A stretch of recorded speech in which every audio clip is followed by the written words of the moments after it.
Relay ഈ തൃശ്ശൂരിലെ ബി.ജെ.പിയുടെ office സെക്രട്ടറിയെ അഴിമതി ആരോപണങ്ങളെ തുടർന്ന് സ്ഥാനത്ത് നിന്ന് നീക്കം ചെയ്തതായിട്ടൊരു വാർത്ത വരുന്നുണ്ട്.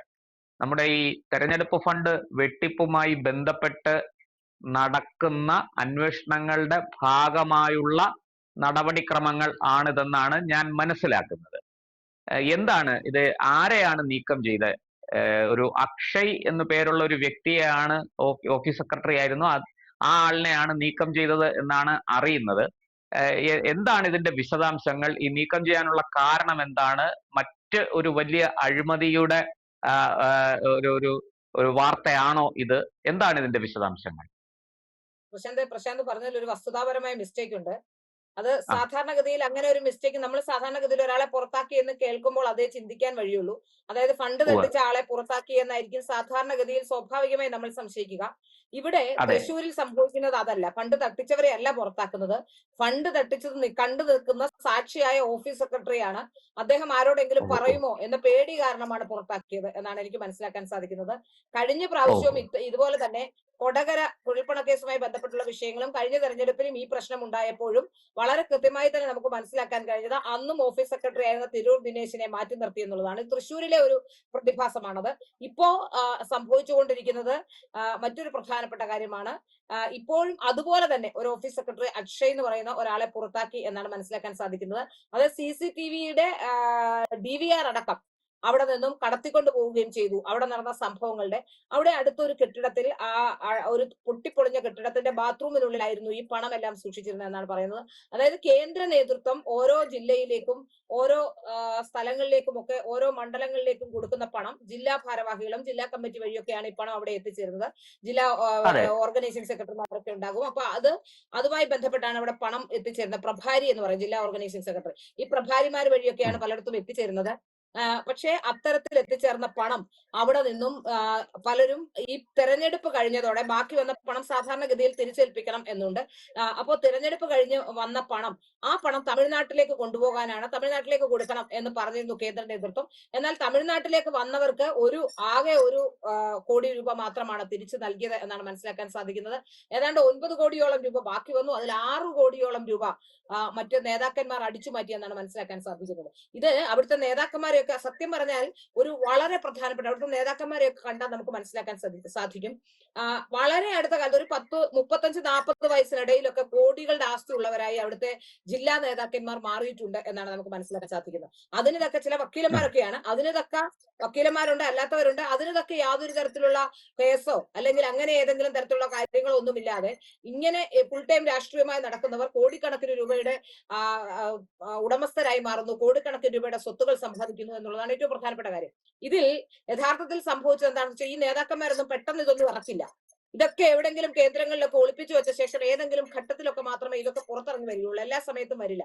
അല്ലെങ്കിൽ ഏതെങ്കിലും ബന്ധുക്കൾ, ബിനാമികൾ വഴിയൊക്കെയാണ് പലപ്പോഴും ഇത്തരത്തിലുള്ള ഇടപാടുകൾ നടത്തുന്നതെന്നാണ് നമുക്ക് മനസ്സിലാക്കാൻ സാധിച്ചിട്ടുള്ളത്. ഇപ്പൊ തിരുവനന്തപുരത്ത് സംഭവിച്ചത് എന്താണെന്ന് ചോദിച്ചാൽ തിരുവനന്തപുരത്തെ സംസ്ഥാന സെക്രട്ടറിക്ക് ഇച്ചിരി തിടുക്കം കൂടിപ്പോയി. സംസ്ഥാന സെക്രട്ടറി ഓടി നടന്ന കാർ വാങ്ങിക്കുന്നു, ചെയ്യേണ്ട കാര്യങ്ങളെല്ലാം ലോൺ അടയ്ക്കുന്നു, അങ്ങനെയുള്ള കാര്യങ്ങളൊക്കെ സംഭവിച്ചത് കൊണ്ടാണ് ഇത് പുറത്തു വരുന്നത്.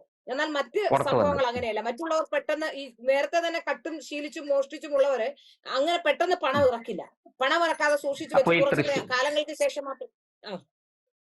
തൃശ്ശൂരിൽ അപ്പോ ഇത് വാസ്തവത്തിൽ ഇതിന് സാക്ഷിയായ സത്യസന്ധനും നിരപരാധിയുമായ ഒരു മനുഷ്യൻ ക്രൂശിക്കപ്പെട്ടിരിക്കുന്നു. അയാളെയാണ് ഇത് പുറത്തു പറയുമെന്ന് പേടിച്ച് സ്ഥാനത്തുനിന്ന് നീക്കം ചെയ്തിരിക്കുന്നത്. തീർച്ചയായിട്ടും അതാണ് ഞാൻ മനസ്സിലാക്കുന്നത്. ഇവരെല്ലാം അതായത് 3-4 മണ്ഡലങ്ങൾ അവിടെ ജയിക്കും എന്നായിരുന്നു പറഞ്ഞിരുന്നത്. ആ 3-4 മണ്ഡലങ്ങളിലേക്ക് കോടിക്കണക്കിന് രൂപ വേണം. അതായത് ഇപ്പൊ ജയിക്കുമെന്ന് സാധ്യതയുള്ള മണ്ഡലങ്ങളിൽ കുറച്ച് കൂടുതൽ പണം BJP. അപ്പൊ എങ്ങനെയെങ്കിലും എ ക്ലാസ് മണ്ഡലം എന്ന് പറയുമ്പോൾ അവിടെ അവിടെ ഇപ്രാവശ്യം A ക്ലാസ് ക്ലാസിഫിക്കേഷൻ ഒന്നും ഉണ്ടായിരുന്നില്ല എന്ന് ആദ്യമേ തന്നെ പറഞ്ഞു. A ക്ലാസ് ക്ലാസിഫിക്കേഷൻ ഇല്ലാതിരിക്കുന്നതിന് കാരണം എന്താണെന്ന് വെച്ചാൽ പല മണ്ഡലങ്ങളെ വെട്ടി ഒതുക്കണം, ചില മണ്ഡലങ്ങളിലേക്ക് കൂടുതൽ കാശ് വരുത്തണം. അപ്പൊ ആരൊക്കെയാണ് ഇവരുടെ ഇഷ്ടക്കാരും ഉള്ളതെന്ന് വെച്ചാൽ അവർക്കൊക്കെ തന്നെ ഇത്തരത്തിൽ പണം കൈവശപ്പെടുത്തേണ്ടതുകൊണ്ട് ഇതൊക്കെ ആയിരിക്കാം യഥാർത്ഥ പ്രശ്നം. ഇവിടെ ഇപ്പൊ നമ്മൾ മനസ്സിലാക്കുന്നത് കേരളത്തിലുടനീളം എവിടെയും ഒരു മണ്ഡലത്തിലും ഇത്തരത്തിലുള്ള വെട്ടിപ്പും തട്ടിപ്പും നടക്കാതിരുന്ന മണ്ഡലങ്ങൾ വളരെ കുറവാണ് എന്നാണ് ഞാൻ മനസ്സിലാക്കുന്നത്. കഴിഞ്ഞ ദിവസം പത്തനംതിട്ടയിൽ നിന്ന് തന്നെ ഒരാൾ വിളിച്ചിരുന്നു. പത്തനംതിട്ടയിലെ കാര്യം പറഞ്ഞ കൂട്ടത്തില് ചില നല്ല മാതൃകകൾ ഇതിനകത്ത് ഉണ്ടാകുന്നുണ്ട്. ഉവ്വ്. പത്തനംതിട്ടയിലെ കാര്യം പറഞ്ഞു. കുന്നന്താനത്തു നിന്നാണ് ഒരാൾ വിളിച്ചത്. അദ്ദേഹം എന്നോട് പറഞ്ഞത് വലിയ അഴിമതിയായിരുന്നു. പക്ഷേ ഒരുപാട് പ്രശ്നങ്ങളിലേക്ക് പോകാതെ അവിടെ ഒരു ഗുണമുണ്ടായത് അവിടെ അരുൺ മോഹൻ എന്ന് പറയുന്ന, ഞാൻ മനസ്സിലാക്കുന്ന ഒരു മാഷാണെന്നാണ്. അരുൺ മോഹൻ എന്ന് പറയുന്ന ഒരു അധ്യാപകൻ, അദ്ദേഹത്തിന്റെ ഇടപെടൽ കൊണ്ട്, അദ്ദേഹം അധ്യാപകൻ കൂടിയാണ്, സംഘത്തിന്റെ ചുമതലയിൽ നിന്ന് വന്ന ആളാണ്. എനിക്ക് ABVPയുടെ ഉം. ചുമതലയാണെന്ന് തോന്നുന്നു. ഇപ്പോ അദ്ദേഹം വളരെ ഫലപ്രദമായി, അദ്ദേഹത്തിന് വളരെ ആത്മാർത്ഥതയുള്ള ആളാണ്. അദ്ദേഹം ആ വിഷയത്തിൽ വളരെ കൃത്യമായ നിലപാടെടുക്കുകയും അങ്ങനെ പണം പോകുന്നത് തടയാൻ സാധിച്ചു എന്നുള്ളതാണ്. അതുപോലെ കഴിഞ്ഞ തെരഞ്ഞെടുപ്പിൽ നല്ല സത്യസന്ധനാണ്. മാതൃകകൾ, സത്യസന്ധനാണ്. അങ്ങനെ ചില ആൾക്കാരും ഇതിനിടയിൽ ഉണ്ട് എന്നുള്ളതാണ് ഈ ആശ്വാസകരമായ കാര്യം. നമുക്ക് മനസ്സിലാക്കാൻ സാധിക്കുന്ന, ഇപ്രാവശ്യം സുരേഷ് ഒരു ഇന്റർവ്യൂവിൽ പറയുന്നത് കേട്ടു, ഒരുപാട് നല്ല മാതൃകകൾ ഉണ്ടായി എന്ന്. ഇതൊക്കെയാണോ മാതൃകകൾ? എനിക്ക് മനസ്സിലാവുന്നില്ല. ഇപ്പോ സംസ്ഥാന സെക്രട്ടറിയെ പുറത്താക്കിയിട്ടില്ല എന്ന് പറഞ്ഞ് സംസ്ഥാന സെക്രട്ടറി തന്നെ നടന്ന് എല്ലായിടത്തും വാർത്താ സമ്മേളനം നടന്നുണ്ട്. പുറത്താക്കാത്ത ഒരു സംസ്ഥാന സെക്രട്ടറിയുടെ കൂടെ ഏതെങ്കിലും ഒരു സംസ്ഥാന ഭാരവാഹി ഉണ്ടാവില്ലേ? ഒരു ഡ്രൈവറെങ്കിലും ഉണ്ടാവില്ലേ വാർത്താ സമ്മേളനത്തിനോ അല്ല ബൈറ്റ് കൊടുക്കാൻ പോകുമ്പോഴോ അല്ലെങ്കിൽ പരാതി കൊടുക്കാൻ പോകുമ്പോഴോ ഒക്കെ? സംസ്ഥാന സെക്രട്ടറി സ്വയമായി ഞാൻ എന്നെ മാറ്റിയിട്ടില്ല എന്ന് പറഞ്ഞുകൊണ്ട് മാധ്യമങ്ങളെയൊക്കെ വിളിക്കുന്നു, ഇന്റർവ്യൂ കൊടുക്കുന്നു. ഇതൊക്കെയാണ് സംഭവിച്ചുകൊണ്ടിരിക്കുന്നത്. അതിന് പിന്നിൽ 2-3 തന്ത്രങ്ങളുണ്ട്. ഒന്ന്, സമ്മർദ്ദ തന്ത്രമായി നിന്ന് സുരേഷിനെ അടക്കമുള്ളവരെ വരുത്താനുള്ള ശ്രമമാണോ നടത്തുന്നതെന്ന് അറിയില്ല. രണ്ട്, സുരേഷിന്റെ ആശീർവാദത്തോട് അതാകാനാണ് കൂടുതൽ സാധ്യത. കാരണം സുരേഷുമായി വളരെ അടുത്ത വർഷങ്ങളായി ബന്ധമുള്ള ആളാണ് ഈ പറയപ്പെടുന്ന സംസ്ഥാന സെക്രട്ടറി. അതുകൊണ്ട് അതിൽ നിന്ന് സുരേഷിന് ഒഴിഞ്ഞു നിൽക്കാൻ കഴിയില്ല എന്തെല്ലാം സംഭവിച്ചാലും. സുരേഷ് കാര്യാലയങ്ങളിലും എല്ലാ സ്ഥലങ്ങളിലും പ്രചാരകന്മാരെയും ഒക്കെ കണ്ട്, എല്ലാ പ്രചാരകന്മാരെയും കണ്ട് എങ്ങനെയെങ്കിലും രക്ഷപ്പെടാനുള്ള വഴി തേടുകയാണെന്നാണ് ഞാൻ മനസ്സിലാക്കാൻ സാധിക്കുന്നത്. അതിനിടയിൽ എന്നെ കുറെ കുറ്റമൊക്കെ പറയുന്നുണ്ട്, അതും ഞാൻ അറിയുന്നു. ഏതായാലും എനിക്ക് തോന്നുന്നു ഇപ്പൊ ഈ സംസ്ഥാന സെക്രട്ടറിയുടെ നീക്കം, ഏതായാലും അഴിമതി എന്ന് കേൾക്കുന്നതിലും നല്ലത് അച്ചടക്ക ലംഘനം എന്ന് കേൾക്കുന്നതാണ്. ഒരുപക്ഷെ അഴിമതിയല്ല, ഉം. ഇത് അച്ചടക്ക ലംഘനമാണെന്ന് വരുത്തി തീർത്ത് റിലീസ് ഇറക്കിക്കാനുള്ള തന്ത്രവും ആയിക്കൂടുന്നില്ല. അപ്പൊ അതുകൊണ്ട് തന്നെ ആയിരിക്കും ഇത് പണത്തിന്റെ പേരിലല്ല, പാർട്ടി പറയാതെ, പാർട്ടിയുടെ അനുമതി ഇല്ലാതെ ചില വാർത്താ സമ്മേളനങ്ങളും പരാതിയും ഒക്കെ കൊടുക്കാൻ പോയി. അപ്പൊ അതിന്റെ പേരിൽ ഇത്തരത്തിൽ അച്ചടക്ക ലംഘനം ഉണ്ടായിരിക്കുന്നു, അതുകൊണ്ട് പുറത്താക്കുന്നു, നടപടി നേരിടുന്നു. അപ്പോ നടപടി നേരിട്ട ഒരാൾ, ഇന്റേണൽ നടപടി നേരിട്ട ഒരാൾ പുറത്തു വന്ന് താൻ സംസ്ഥാന സെക്രട്ടറിയാണെന്ന് അവകാശപ്പെടുക, തനിക്കെതിരെ ഒരു നടപടിയും ഉണ്ടായിട്ടില്ലെന്ന് പറയുക. അപ്പോ രാജീവ് ചന്ദ്രശേഖർജി പോലും അതിനകത്ത് പറഞ്ഞിട്ടില്ല. രാജീവ് ചന്ദ്രശേഖർജിയുടെ ഉവ്വ്. റിലീസിൽ രാജീവ് ചന്ദ്രശേഖർജി പറഞ്ഞ ജനാധിപത്യ പരമായി പ്രവർത്തിക്കുന്ന പാർട്ടിയിൽ അച്ചടക്ക നടപടികൾ സ്വാഭാവികമാണെന്ന രീതിയിലാക്കിയതാണ്. അത് തീർച്ചയായും അത് അതെ. അഴിമതിയാണോ എന്ന് വരുമ്പോൾ തീർച്ചയായിട്ടും അത് അവരെ സംബന്ധിച്ചിടത്തോളം ഈ വാങ്ങിച്ച കാറൊക്കെ നിരത്തിലിറക്കണ്ടേ? വാങ്ങിച്ച കാറ് അതെ. നിരത്തിലിറക്കണമെങ്കിൽ ഇനി അഴിമതിയല്ല അച്ചടക്ക ലംഘനമാണെന്ന് വരുത്തണം. അപ്പൊ അതുകൊണ്ടായിരിക്കും അതിനുള്ള ശ്രമം നടത്തുന്നതാണെന്നാണ് എനിക്ക് തോന്നുന്നത്. ഏതായാലും അവരിന്നൊരു ബൈറ്റിൽ ശ്രീ പറഞ്ഞു കേട്ടു, എന്റെ വീടിന് വെറും 7.5 ലക്ഷം രൂപയെ പിന്നെ ലോൺ ഉള്ളൂ എന്ന് പറയുന്നത് കേട്ടു. അതായത് വെറും 7.5 ലക്ഷം എന്ന് പറഞ്ഞ മഹതിക്ക് അനിലേട്ടന്റെ ബാങ്കിൽ അടയ്ക്കാൻ പണം ഉണ്ടായിരുന്നില്ല അനിലേട്ടൻ ആത്മഹത്യ ചെയ്യുമ്പോൾ എന്നാണ് ഞാൻ മനസ്സിലാക്കുന്നത്. അതിനുശേഷം നാട്ടിലുള്ള സഹകരണ ബാങ്കുകളിലും എല്ലായിടത്തും ലോണൊക്കെ അടച്ചു തീർത്ത് സേഫായി സെറ്റിലായി. ഇപ്പോ ഞാൻ മനസ്സിലാക്കുന്നത് ഇപ്പൊ എല്ലാരെയും ഭീഷണിപ്പെടുത്തുന്നു എന്നാണ്. ഞാൻ ആത്മഹത്യ ചെയ്യുന്ന ഒരു ഭാഗത്തുള്ള ഭീഷണി, മറ്റു കാര്യങ്ങൾ പുറത്തു പറയുമെന്നുള്ള ഭീഷണി, അങ്ങനെ മൊത്തത്തിൽ ഭീഷണി അതുപോലെ സമ്മർദ്ദ തന്ത്രങ്ങളായി നിൽക്കുന്നു എന്നാണ് എനിക്ക് മനസ്സിലാക്കാൻ സാധിക്കുന്നത്. പണം തിരിച്ചടക്കില്ല എന്ന് അവർ പറഞ്ഞു എന്നും ഞാൻ മനസ്സിലാക്കുന്നു. അപ്പൊ ഏതായാലും ഇതുമായി ബന്ധപ്പെട്ട് കേരളത്തിലെ BJPയുടെ മറ്റ് ഭാരവാഹികൾക്കെല്ലാം അറിയാം, കേരളത്തിലെ BJPയുടെ ഭാരവാഹികൾക്കും അറിയാം. അല്ലെങ്കിൽ സുരേഷ് അല്ലേ വാർത്താ സമ്മേളനം, സുരേഷ് എന്തുകൊണ്ട് സംസ്ഥാന സെക്രട്ടറിയെ വിളിച്ചുകൊണ്ട് അങ്ങനെ ഒരു സംഭവം നടന്നിട്ടില്ല, ഈ പറയുന്നതെല്ലാം വ്യാജമാണെന്ന് പറയാത്തത്? എന്തുകൊണ്ടാണ് പറയാത്തത്?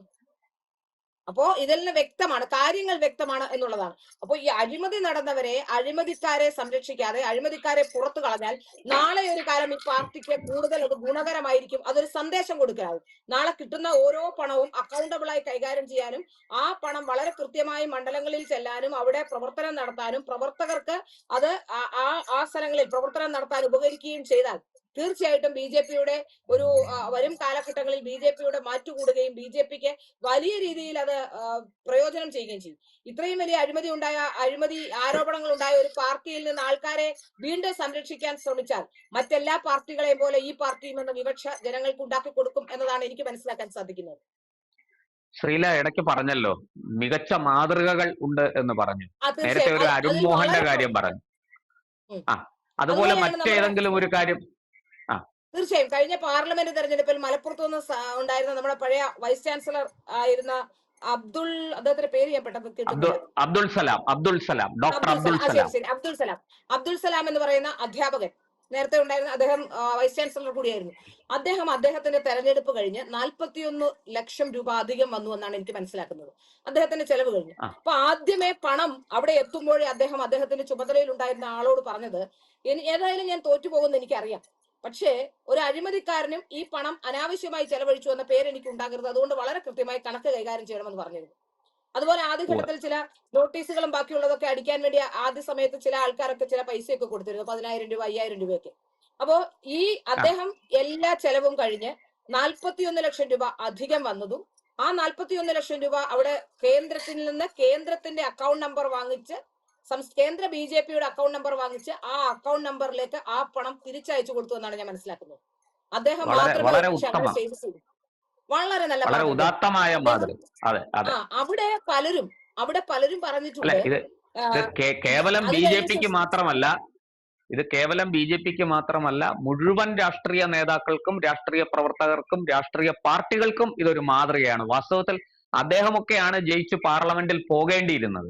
എന്തുകൊണ്ടോ സത്യം. കേരളത്തിലെ ജനങ്ങൾക്ക് പ്രബുദ്ധത കൂടിപ്പോയത് കൊണ്ടായിരിക്കാം അദ്ദേഹത്തെ അവർ വീട്ടിലിരുത്തി പകരം വേറെ ഒരാളെ പാർലമെന്റിലേക്ക് അയച്ചു. എന്തായാലും അതെ അതെ പറഞ്ഞോളൂ.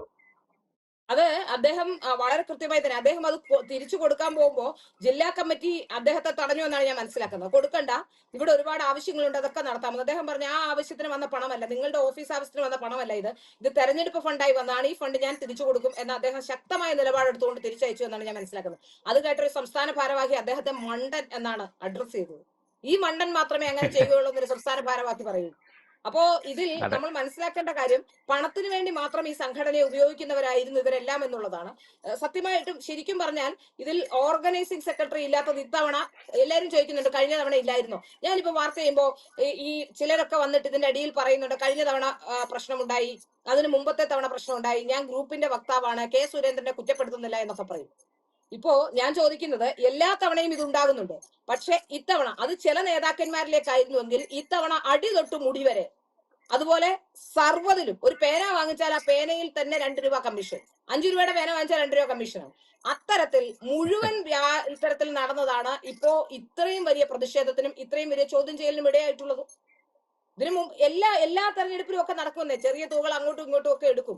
ഇനി എടുത്തില്ലെങ്കിൽ തന്നെ ചിലപ്പോൾ നമുക്ക് തന്നെ അറിയാം, ചില സമയങ്ങളിൽ നമ്മുടെ ഇന്ന് ബില്ല് കളഞ്ഞു പോകും. ഞാൻ റിപ്പോർട്ടർ ചാനലിലൊക്കെ ജോലി ചെയ്യുമ്പോൾ പെട്രോൾ അടിക്കുന്ന ബില്ല്, ഒരു പക്ഷെ നമ്മൾ എവിടെയെങ്കിലും ദീർഘദൂര യാത്രയ്ക്ക് പോകുന്നതായിരിക്കും. അപ്പോൾ പെട്രോൾ അടിക്കും, ബില്ല് വാങ്ങിക്കും, കാറിനകത്തിടും. ചിലപ്പോൾ ഒരു പക്ഷേ നമ്മൾ ഈ ബില്ല് എടുത്ത് കൃത്യമായ സമയത്ത്, ഇത് 2-3 ദിവസം കഴിഞ്ഞായിരിക്കും ചിലപ്പോൾ വരിക, വരുന്ന ക്ഷീണത്തിൽ നമ്മൾ കിടന്നുറങ്ങും, കാറ് കൊണ്ട് കഴുകും, ചിലപ്പോൾ ഒരു പക്ഷേ ഇത് എടുക്കാൻ മറന്നു പോയിട്ടുണ്ടാകും. അങ്ങനെ ചില ബില്ലുകളൊക്കെ നമുക്ക് നഷ്ടമാകും. ആ സമയത്ത് ഞാൻ എന്റെ കയ്യിൽ നിന്ന് പണം എടുത്തത് അഡ്ജസ്റ്റ് ചെയ്യാറുണ്ട്. കാരണം എന്റെ തെറ്റാണ്, ഞാനത് സൂക്ഷിച്ചു വെക്കാതിരുന്നതെന്നാണ് എന്റെ ബോധ്യം. അപ്പൊ ആ സമയത്ത് ഞാൻ എന്റെ ശമ്പളം കിട്ടുന്ന കാശിൽ നിന്ന് എടുത്ത് ആ പണം തിരിച്ചു വെച്ചിട്ടുണ്ട്. അപ്പൊ ബ്യൂറോ നോക്കുന്നവരാണെങ്കിലും നമ്മളൊരു സ്ഥാപനം നോക്കുമ്പോഴാണെങ്കിലും നമുക്ക് അത്തരത്തിലുള്ള ചെറിയ പ്രശ്നങ്ങളൊക്കെ ഉണ്ടാവും. അത് സ്വാഭാവികമാണ്, അങ്ങനെ കളഞ്ഞു പോവുകയൊക്കെ ചെയ്യും. ചിലപ്പോൾ ഒരു പക്ഷേ സ്വന്തം കാശില്ലെങ്കിൽ അത് എങ്ങനെയെങ്കിലും ഒക്കെ അഡ്ജസ്റ്റ് ചെയ്ത് കണക്കൊക്കെ ടാലിയാക്കി വെക്കും. അത് എല്ലാ കമ്പനികളിലും എല്ലായിടത്തും ഉള്ളതാണെന്ന്. അതൊക്കെ ചെറിയ രീതിയിൽ എല്ലായിടത്തും ഉണ്ടാകും. പക്ഷേ ഒരു തീവെട്ടിക്കൊള്ളാം പണം എന്ന ഒറ്റ ലക്ഷ്യം മാത്രമാക്കി അത്തരം പ്രവർത്തനത്തിന് വേണ്ടി മാത്രം, അതായത് സംസ്ഥാന ജനറൽ സെക്രട്ടറി വരുന്നത് പാക്കേജുമായിട്ടാണ്. സംസ്ഥാന ജനറൽ സെക്രട്ടറി വന്ന ജനറൽ സെക്രട്ടറിയുടെ പാക്കേജാണ്, ജനറൽ സെക്രട്ടറിയുടെ കുടുംബ സുഹൃത്താണ്, ജനറൽ സെക്രട്ടറിയുടെ സുഹൃത്താണ്, ആ സുഹൃത്തിനെ സംസ്ഥാന സെക്രട്ടറി ആക്കി ഒരു പാക്കേജ് ആയിട്ടാണ് വരുന്നത്. ആ പാക്കേജാണ് ഇവിടെ പ്രശ്നമുണ്ടാക്കുന്നത്. ആ പാക്കേജ് തന്നെയാണ് തെരഞ്ഞെടുപ്പിലും സംസ്ഥാന ഇലക്ഷൻ കമ്മിറ്റി ഓഫീസിന്റെ ഇവിടെ സംഭവിച്ചത്. സംസ്ഥാന സെക്രട്ടറിയുടെ പാക്കേജ് മുതൽ എല്ലാ നേതാക്കന്മാരുടെ പാക്കേജ് മുതൽ എല്ലാ തലങ്ങളിലും ഇത്തരത്തിലുള്ള ആൾക്കാർ വന്നതോടുകൂടി അഴിമതി കാണിക്കാൻ ഒരു വിഭാഗത്തിന് മാത്രം, ആ ഒരു വിഭാഗം മാത്രം അഴിമതി കാണിക്കുന്നവരായി മാറിയിട്ടുണ്ട് എന്നുള്ളതാണ്. സാധാരണഗതിയിൽ ഈ എന്തൊക്കെ പറഞ്ഞാലും ഗ്രൂപ്പിസം ഉണ്ടെങ്കിലും എല്ലാ സ്ഥലത്തും ഏതെങ്കിലുമൊക്കെ നേതാക്കന്മാരെ അവിടെ എവിടെയൊക്കെ ഉൾക്കൊള്ളിച്ചു വെച്ചേക്കും. ഈ പ്രാവശ്യം അത് ഉണ്ടായിട്ടില്ല. ഈ പ്രാവശ്യം പലപ്പോഴും സംഭവിച്ചിട്ടുള്ള എന്താ, ഒരേ ആൾക്കാരെ, അവരുടെ ആൾക്കാരെ, യാതൊരു പരിചയവും ഇല്ലാത്തവരെ, നേരത്തെ ഏതെങ്കിലുമൊക്കെ ABVP തന്നെ പണ്ടുണ്ടായിരുന്ന ചിലരെയൊക്കെ അത്തരത്തിൽ തനിക്ക് താല്പര്യവും തന്നോട് താല്പര്യവും തനിക്ക് എന്തെങ്കിലും ഗുണം നാളെ ഉണ്ടാകുമെന്നുള്ളവരെയൊക്കെ സുരേഷ് ഇതിൽ കുത്തി നിറച്ചു എന്നുള്ളതാണ് എനിക്ക് മനസ്സിലാക്കാൻ സാധിക്കുന്നത്. അല്ലാതെ എന്തെങ്കിലും ചോദിക്കാനോ അല്ലെങ്കിൽ ഏതെങ്കിലും ഒരു സംഭവം വന്നാൽ അത് സംസ്ഥാന നേതൃത്വത്തിന് മുന്നിലെത്തിക്കാനോ അല്ലെങ്കിൽ രാജീവ് ചന്ദ്രശേഖർജിയുമായിട്ട് നേരിട്ട് ബന്ധമുള്ളവരെയോ അല്ലെങ്കിൽ അത്തരത്തിൽ ബന്ധമുണ്ടാക്കാൻ സാധ്യതയുള്ളവരെയോ അത്തരത്തിലുള്ള ആൾക്കാരെ ഒന്നും തന്നെ അവിടെ എത്തിച്ചില്ല എന്നുള്ളതാണ്. മാത്രമല്ല, ആരെങ്കിലും പരാതി പറയാൻ വന്നാൽ ആ പരാതി പറയാൻ വരുന്നതിന് മുമ്പ് തന്നെ അവിടെ കയറി ഇരിപ്പുറപ്പിക്കുക, അദ്ദേഹത്തോടൊപ്പം നടക്കുക, അദ്ദേഹത്തെ മറ്റൊരാൾക്ക് അക്സസബിൾ അല്ലാതാക്കുക, ഇത്തരത്തിലുള്ള പ്രവൃത്തികളൊക്കെ ഒരുപാട് തവണ ചെയ്തിട്ടുണ്ട്. പല ആൾക്കാർ ഇപ്പൊ തെരഞ്ഞെടുപ്പ് സമയത്തൊക്കെ ഞാൻ കണ്ടാണ്, ഞാൻ അവിടെ നിൽക്കുമ്പോൾ, അതായത് സംസ്ഥാന കമ്മിറ്റി ഓഫീസിൽ ഹെൽപ്പ് ഡെസ്ക് ഉണ്ടാക്കിയിട്ടുണ്ട്. അവിടെ തിരക്കാണ്, കാര്യം മനസ്സിലാക്കാം, തെരഞ്ഞെടുപ്പാണ്, ഒക്കെയാണ്. പക്ഷെ അവിടെ വരുന്ന ആൾക്കാരെ മാനേജ് ചെയ്യാൻ പോലും BJP ഓഫീസിന് സാധിക്കുന്നില്ല എന്നുള്ളത് കൊണ്ടാണ്. ഒരു ദിവസം ഭിന്നശേഷിക്കാരനായ ഒരാൾ അവിടെ നിൽക്കുന്നത് ഏതാണ്ട് 3 മണി 3-3:30 മണിയായി. വാർത്താ സമ്മേളനം കഴിഞ്ഞ് തിരിച്ചിറങ്ങുമ്പോൾ അദ്ദേഹം പരാതി പറയുന്നു, രാജീവ് ചന്ദ്രശേഖർജിയെ കാണാൻ വന്നതാണെന്ന് പറയുന്നു. അദ്ദേഹം എന്നോട് പറഞ്ഞത് ഞാൻ ആഹാരം കഴിച്ചിട്ടില്ല എന്നുള്ളതാണ്. അപ്പൊ ഞാൻ പറഞ്ഞു, കാര്യം ചെയ്യും, വരും, ഞാൻ പുറത്തുനിന്ന്, കാരണം ഭിന്നശേഷിക്കാരനാണ്, ഞാൻ പുറത്തുനിന്ന് വാങ്ങിച്ചു തരാം, അല്ലെങ്കിൽ ഇവിടെ ക്യാൻറ്റീൻ ഉണ്ട്, അല്ലെങ്കിൽ ഇവിടുത്തെ ക്യാൻറ്റീൻ ഇപ്പൊ താഴെയാണ് ഫുഡ്, അയാൾ ഭിന്നശേഷിക്കാരനാണ്. അപ്പോ ഞാൻ പറഞ്ഞു പുറത്തു പോകാൻ, എന്നാ വരൂ, ഞാൻ ഫുഡ് വാങ്ങിച്ചു തരാമെന്ന് പറഞ്ഞു. വയ്യാത്ത ഒരാളാണ്, എവിടുന്നോ വണ്ടിക്കൂലി സംഘടിപ്പിച്ച രാജീവ് ചന്ദ്രശേഖർജി എന്തോ ഒരു ആവശ്യത്തിന് കാണാൻ വന്നതാണ്. അപ്പോ നമ്മൾ എഴുതുന്ന ചാനലിന്റെ വാർത്തയുടെ താഴെ ആരോ ഒരാൾ ബാംഗ്ലൂരിൽ നിന്ന് വന്ന ഒരാളെ കുറിച്ച് എഴുതുന്നുണ്ട്. ബാംഗ്ലൂരിൽ നിന്ന് വന്ന ഒരാൾ സ്ഥിരമായി നമ്മുടെ കമന്റുകളിൽ ഞാൻ ശ്രദ്ധിച്ചിട്ടുണ്ട്. അദ്ദേഹം കുറെ പേരെ കൊണ്ടുവന്നിട്ട് കാണാൻ സാധിച്ചില്ല എന്നുള്ളത്. അപ്പൊ അങ്ങനെയൊക്കെ ഇപ്പോ സംസ്ഥാന അധ്യക്ഷനെ കാണാൻ സാധിക്കാതിരിക്കുക, അതൊക്കെ വരുമ്പോൾ വലിയ പ്രതിസന്ധി മനുഷ്യരുടെ മനസ്സിൽ ഉണ്ടാക്കുമെന്ന കാര്യത്തിൽ സംശയമൊന്നുമില്ല. രാജീവ് ചന്ദ്രശേഖർജി വലിയ ആളാണ്, വലിയ ബിസിനസ്മാൻ ആണ്. പക്ഷെ ഇതൊരു കോർപ്പറേറ്റ് സ്ട്രക്ചറിലുള്ള ഒരു സ്ഥലമല്ല. അതുകൊണ്ട് തന്നെ അദ്ദേഹത്തെ കാണാനുള്ള സൗകര്യം ചെയ്തു കൊടുക്കുക എന്നുള്ളതാണ്. അവിടെ എത്തുന്നവരോട് വളരെ മോശമായിട്ടാണ് അവിടെ എത്തുന്നവരോട് സ്റ്റാഫ് പെരുമാറുന്നത്. ഹെൽപ്പ് ഡെസ്കിൽ എത്തുന്ന ആൾക്കാരാണെങ്കിലും ചെയ്യാൻ കഴിയില്ല എങ്കിൽ, ഏതെങ്കിലും കാര്യമുണ്ടെങ്കിൽ അത് ചെയ്യാൻ കഴിയില്ല, ഇന്നതാണ് കാര്യമെന്ന് അവരെ ബോധ്യപ്പെടുത്താതെ ഇവിടേക്കാണോ വരുന്നത്, ഇതിവിടെ പറ്റില്ല, ഇത് എന്തിനാണ് കൊണ്ടുവരുന്നത്, ഇങ്ങനെയൊക്കെ ഒരുപാട് പരാതികൾ ഈ BJP സംബന്ധിച്ച് ഉയർന്നു വരുന്നുണ്ട്. അത് നേരത്തെയും അങ്ങനൊക്കെ തന്നെയാണ്. ചില നേതാക്കന്മാർ അവിടെ ചെന്നാൽ ആൾക്കാരെ ഒരു സമയത്ത് ഒരു വനിതാ നേതാവ് ഒരിക്കലും അവിടെ നിൽക്കുമ്പോൾ ആൾക്കാർ ഒരു അമ്മയും കുഞ്ഞും കൂടി വന്ന്, അത് കുമ്മനത്തിന്റെ കാലത്ത് അമ്മയും കുഞ്ഞും കൂടി വന്ന് കുമ്മനം രാജേട്ടനെ കാണാൻ വേണ്ടി നിൽക്കുകയാണ്. അപ്പൊ അവിടെ ക്യാബിനിൽ നിറച്ച ആളുണ്ട്. ഒരു വനിതാ നേതാവ് അവിടെ ഇരുന്ന് ഫോൺ ചെയ്തുകൊണ്ടിരിക്കുകയാണ്. മഹിളാ മോർച്ചയുടെ സംസ്ഥാന ഭാരവാഹിയാണ്. അവിടെ ഫോൺ ചെയ്തിരിക്കുകയാണ്. സത്യത്തിൽ ആ അമ്മയും കുഞ്ഞുമായി ആ കുട്ടിയെയും കൊണ്ട് ആ സ്ത്രീ അവിടെ നിൽക്കുകയാണ്. ഞാനൊരു വാർത്ത ബൈറ്റ് എടുക്കാൻ പോയതാണ്. ഞാനും പുറത്ത് വെയിറ്റ് ചെയ്യാണ്. കുറേ നേരമായിട്ടും ആരും വരുന്നില്ല. ഞാനാണെങ്കിൽ എന്നെ സംബന്ധിച്ചിടത്തോളം എനിക്ക് പ്രശ്നമില്ല, ഞാൻ അവിടെ കയറി ഇരിക്കും കസേരയിൽ. ആരും ഇരിക്കാൻ പറഞ്ഞില്ലെങ്കിൽ അവിടെ നമുക്ക് ഇരിക്കണമെന്ന് തോന്നിയാൽ നമ്മൾ അവിടെ ഇരിക്കും.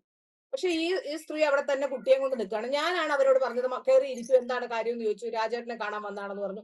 അവിടെ ഓഫീസിലിരിക്കുന്ന അന്ന് രാജേഷ് ഒക്കെ ഉള്ള സമയം, രാജേഷ് എന്ന് പറഞ്ഞൊരു പയ്യൻ ഓഫീസിലുണ്ട്. രാജേഷിനോട് ഞാൻ പറഞ്ഞിട്ട് രാജേട്ടനെ കാണാൻ വന്നാണ്, ഒരു അമ്മയും കുട്ടിയും കൂടിയാണ്, കുറെ നേരമായി വെയിറ്റ് ചെയ്യുന്നു, ഒന്ന് വിളിപ്പിക്കും. അപ്പൊ ഇത് ഒരു പൊതുപ്രവർത്തകർക്ക് എന്താ പണി? ഞാൻ ചോദിക്കുന്നത്, ഒരു ഓഫീസിൽ വന്നാൽ നമ്മൾ ഗമ കാണിക്കേണ്ട ആൾക്കാരല്ല. നമ്മൾ പൊതുപ്രവർത്തകർ എന്ന് പറയുമ്പോൾ സമൂഹത്തിൽ മനുഷ്യരോട് ഇടപെടേണ്ടവരാണ്. അപ്പൊ എന്നെ കുറിച്ച് ഞാൻ ഭയങ്കര പ്രശ്നക്കാരിയാണ്, ഞാൻ ഫ്രസ്ട്രേഷൻ ഉള്ള ആളാണ്, ഞാൻ എന്താണ് എന്നൊക്കെ പലതും അഹങ്കാരിയാണ് എന്നൊക്കെ പറഞ്ഞുണ്ടാക്കുന്നുണ്ടല്ലോ. പക്ഷെ എന്നെ കാണുന്ന, അല്ലെ ഒരാവശ്യത്തിന് എന്നെ സമീപിക്കുന്ന ഒരു മനുഷ്യരോട് ചോദിക്കണം ഞാൻ എങ്ങനെ ഇടപെടുന്നത്. അത് നമ്മൾ മാധ്യമ പ്രവർത്തകരായാലും പൊതുപ്രവർത്തകരായാലും നമ്മൾ സമൂഹത്തോട് കമ്മിറ്റ്മെന്റ് ഉള്ളവരാണ്. അപ്പൊ ആ സമൂഹത്തോടായിരിക്കണം നമ്മുടെ ഫസ്റ്റ് കമ്മിറ്റ്മെന്റ്. വെറുതെ ഒരു 10 പേര് അവിടെ നിൽക്കുന്ന ഓഫീസിൽ ഇരിക്കുന്നവർക്ക് ചോദിക്കാം, എന്താണ് നിങ്ങളുടെ ആവശ്യം, എന്താണ്, ആരെയാണെന്ന് വെച്ചാൽ ഡയറക്റ്റ് ചെയ്യാം, അങ്ങോട്ട് അയക്കാം. ഇത് ഒരു കണ്ണാടി കൂടെ വെച്ചിട്ട് ഒരു മേശ അവിടെ ഉണ്ടാക്കി വെച്ചിട്ട് അതിന്റെ അപ്പുറത്ത് 2 സ്റ്റാഫുകൾ ഇരിക്കും. അവിടെ ചെന്ന് ചോദിക്കുന്ന ആൾക്കാരോട് മാത്രം സംസാരിക്കും. അല്ലെങ്കിൽ ഒന്ന് പുറത്തിറങ്ങി അവിടെ ഇരിക്കുന്ന ആൾക്കാരോട്, അവിടെ നിൽക്കുന്ന ആൾക്കാരോട് നിങ്ങൾ എന്തിനാണ് നിൽക്കുന്നത്, എന്താണ് നിങ്ങളുടെ ആവശ്യം എന്ന് ചോദിച്ചാൽ അതിനൊരു വ്യവസ്ഥ അവിടെ ഇല്ല. അപ്പൊ ഇങ്ങനെ ഒരുപാട് വിഷയങ്ങൾ പലതും നമ്മളോട് അഡ്രസ് ചെയ്യുന്നുണ്ട്, പലതും പറയുന്നുണ്ട്. അത് എന്തുകൊണ്ട് എന്നോട് പറയുന്നു എന്നുള്ളത്, ഞാൻ മാധ്യമ പ്രവർത്തക ആയതുകൊണ്ട്, മനുഷ്യരെ കണ്ടാൽ കാണുന്നവരോട് ചിരിക്കുന്നത് കൊണ്ട്, കാണുന്നവർക്ക് എന്നോട് സംസാരിക്കാൻ തോന്നുന്നത് കൊണ്ട്. അപ്പൊ നിങ്ങളെ പോലല്ല, ഞാൻ നിലപാടുകളിൽ കർക്കശക്കാരെയാണെങ്കിലും ആ മനുഷ്യരെ കണ്ടാൽ മനുഷ്യരോട് ചിരിക്കുകയും സഹകരിക്കുകയും വർത്താനം പറയുകയൊക്കെ ചെയ്യുന്നതുകൊണ്ട് ആൾക്കാർ കൂടുതൽ വന്ന് എന്നോട് സംസാരിക്കുന്നു.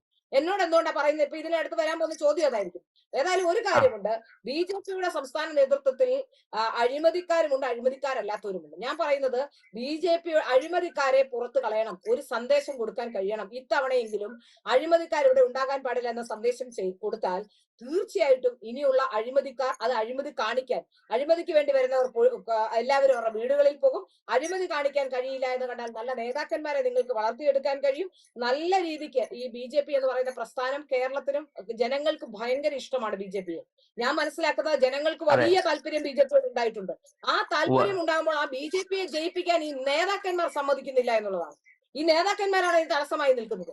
BJPയോട് നിങ്ങൾ ഒരു എന്തുകൊണ്ട് ഇപ്പൊ പറഞ്ഞില്ലേ, ഞാൻ പോകുന്ന വഴിക്കൊക്കെ ആൾക്കാരോട് സംസാരിക്കുന്ന ഒരാളാണ്. ഇപ്പൊ ഓട്ടോയിൽ കയറിയാൽ ഏതെങ്കിലും രീതിയിൽ ഓട്ടോയിൽ രാഷ്ട്രീയം സംസാരിക്കാൻ കഴിയുമെന്ന് ഞാൻ സംസാരിച്ചു നോക്കും. അതുകൊണ്ടാണ് എനിക്ക് പൾസ് മനസ്സിലാവുന്നത് ആൾക്കാരുടെ. നമ്മൾ സാധാരണ ആൾക്കാരോടൊക്കെ സംസാരിക്കും.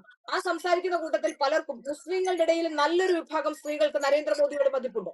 എന്നോട് തന്നെ പറഞ്ഞു, ഇനി യൂണിഫോം സിവിൽ കോഡ് വരണമെന്ന് ആഗ്രഹിക്കുന്ന മുസ്ലിം സ്ത്രീകൾ കേരളത്തിലുണ്ട്. അപ്പൊ ഇങ്ങനെ ഒരുപാട് ആൾക്കാർ BJPയെ ഇഷ്ടപ്പെടാൻ ഒരുങ്ങുമ്പോൾ ദയവ് ചെയ്ത് ഇവിടുത്തെ നേതാക്കന്മാർ അത് ഇല്ലായ്മ ചെയ്യരുത്. BJPയെ നിങ്ങൾക്ക് എന്തെങ്കിലും മറ്റാവശ്യങ്ങൾക്കാണെങ്കിൽ നിങ്ങൾ വേറെ എന്തെങ്കിലും ഒക്കെ പണിക്ക് പോവുക, ജോലി ചെയ്യുക, പണം ഉണ്ടാക്കുക. പൊതുപ്രവർത്തകർ എന്ന വേഷം കെട്ടി BJPയെ തകർക്കാൻ വരരുത് എന്നുള്ളതാണ് എനിക്ക് ഞാൻ പറയുന്നത്. അതുപോലെ തന്നെ ഇപ്പൊ ആലോചിച്ച് ഒരു ആയുഷ്കാലം മുഴുവൻ ഈ കണ്ട 50 വയസ്സിന് മുകളിൽ കാണും എന്തായാലും എസ് സുരേഷിന്. ഈ 19 വർഷം അതിലൊരു 15 വയസ്സ് പോട്ടെ, 15 വയസ്സിന് ശേഷം പുള്ളി പൊളിറ്റിക്സിലുണ്ടെന്നാ പറയുന്നത്. ബാക്കിയുള്ള 35 വർഷം പ്രാണനായി സ്നേഹിക്കുന്നു എന്ന് കാണിക്കുന്ന ഒരു സംഘടനയെ ഇല്ലാതാക്കാൻ, അതിനെ നശിപ്പിക്കാൻ, അത് സ്വജനപക്ഷപാതത്തിലൂടെ ആണെങ്കിലും അഴിമതിയിലൂടെയും അത്തരത്തിൽ എങ്ങനെയാണ് കഴിയുക? എന്തെങ്കിലും ആത്മാർത്ഥത ആ സംഘടന ഉണ്ടെങ്കിൽ അത്തരത്തിൽ കഴിയുന്നു? ഒരിക്കലും സാധിക്കില്ല. ഞാൻ പോലും ഇപ്പൊ എനിക്കറിയാം, എന്നെ എല്ലാ BJP-യുടെ എല്ലാ ഘടകങ്ങളും RSSന്റെ എല്ലാ ഘടകങ്ങളും ഒക്കെ എനിക്കതിന് ഉപരോധം ഏർപ്പെടുത്താൻ കാര്യമുണ്ട്, ഉപരോധം ഏർപ്പെടുത്താനുള്ള സാധ്യതയുണ്ട് എന്ന് മനസ്സിലാക്കിക്കൊണ്ട് തന്നെ ഞാനിത് പറയാൻ തയ്യാറാകുന്നത് എന്തുകൊണ്ടാണെന്ന് അറിയാമോ? ഈ സംഘടനയോടുള്ള ആത്മാർത്ഥത കൊണ്ടാണ്. അപ്പോ ഞാൻ പണ്ട് ചെയ്ത വാർത്ത, ഞാൻ ഏതെങ്കിലും വാർത്ത ചെയ്തിട്ടുണ്ടെങ്കിൽ ആ വാർത്തയെ പറഞ്ഞുകൊണ്ട്, ആ വാർത്ത പ്രശ്നക്കാരിയാണെന്ന് സ്ഥാപിച്ചുകൊണ്ട്, ഞാനൊരു രാജ്യവിരുദ്ധ അജണ്ടയുടെ ആളാണ്, പണം വാങ്ങിച്ച് വാർത്ത ചെയ്യുന്ന ആളാണെന്നൊക്കെ പറയാൻ ശ്രമിക്കുന്നുണ്ട്. ഏതായാലും അതൊന്നും പറയുന്നതുകൊണ്ട് സാധാരണ പൊതുസമൂഹത്തിന് മനസ്സിലാവില്ല ഞാൻ ആരാണ്. അതൊന്നും പൊതുസമൂഹത്തിൽ വിലപ്പോവില്ല. ചർച്ച സമാപിപ്പിക്കാനുള്ള സമയമാകുന്നു. എന്തായാലും ഈ BJP അല്ല ഏത് പാർട്ടിയുടെ ആണെങ്കിലും ശരി, ഇത്തരം അഴിമതി കാര്യങ്ങൾ അത് ഒരു മാധ്യമം എന്നുള്ള നിലയ്ക്ക് പൊതുജനങ്ങളെ അറിയിക്കേണ്ടത് നമ്മുടെ ഉത്തരവാദിത്വമാണ്. അത് തീർച്ചയായിട്ടും തെളിവുണ്ടെങ്കിൽ അത് നമ്മൾ തീർച്ചയായിട്ടും അത് വാർത്തയാക്കും, അത് പൊതുജന സമക്ഷം കൊണ്ടുവരും. അതിൽ ഇനി ആരൊക്കെ എന്തൊക്കെ ശത്രുത വിചാരിച്ചാലും സാരമില്ല, അതിനെ ഒന്നും ഗൗരവത്തിലെടുക്കുന്നില്ല, അതിനെല്ലാം അവഗണിക്കും, ഒരു സംശയവും വേണ്ട. എന്തായാലും ഇപ്പോൾ ഈ ഓഫീസ് സെക്രട്ടറിയുടെ നീക്കം ചെയ്യൽ, തൃശൂർ ജില്ലയിലെ ഓഫീസ് സെക്രട്ടറിയുടെ നീക്കം ചെയ്യലും വലിയ വിവാദമായി മാറും. കാരണം അദ്ദേഹത്തിന് നിരവധി രഹസ്യങ്ങൾ അറിയാം, അവിടെ നടന്ന തട്ടിപ്പുകൾ അറിയാം. അത് ഒന്നിനു പുറകെ ഒന്നായിട്ട് ഈ തട്ടിപ്പുകളെല്ലാം പുറത്തു വന്നുകൊണ്ടിരിക്കുകയാണ്. കഴിഞ്ഞ ഏതാനും ദിവസങ്ങളായിട്ട് കേരളത്തിലെ ചാനലുകൾക്ക് ചാകര. അദ്ദേഹം അക്ഷയ് പരാതി അയച്ചിട്ടുണ്ട്, സംസ്ഥാന നേതൃത്വത്തിന് പരാതി അയച്ചിട്ടുണ്ട്. തീർച്ചയായിട്ടും. അപ്പോ കഴിഞ്ഞ ഏതാനും ദിവസങ്ങളായിട്ട് ചാനലുകൾക്ക് ചാകരയാണ്. BJP-യിലെ ഈ അഴിമതി കേരളത്തിൽ അങ്ങോളം ഇങ്ങോളം പാറശാല മുതൽ മഞ്ചേശ്വരം വരെ നടന്ന ഈ ഫണ്ട് വെട്ടിപ്പ്, അത് എല്ലാ അർത്ഥത്തിലും ഓരോ ചാനലിലൂടെയും പുറത്തു വന്നുകൊണ്ടിരിക്കുകയാണ്. BJP സംസ്ഥാന നേതൃത്വവും കേന്ദ്ര നേതൃത്വവുമാണ് ഇനി തീരുമാനമെടുക്കേണ്ടത്, അഴിമതിക്കാരെ വച്ചു പൊറുപ്പിക്കണോ വേണ്ടയോ എന്ന്. നന്ദി, നമസ്കാരം.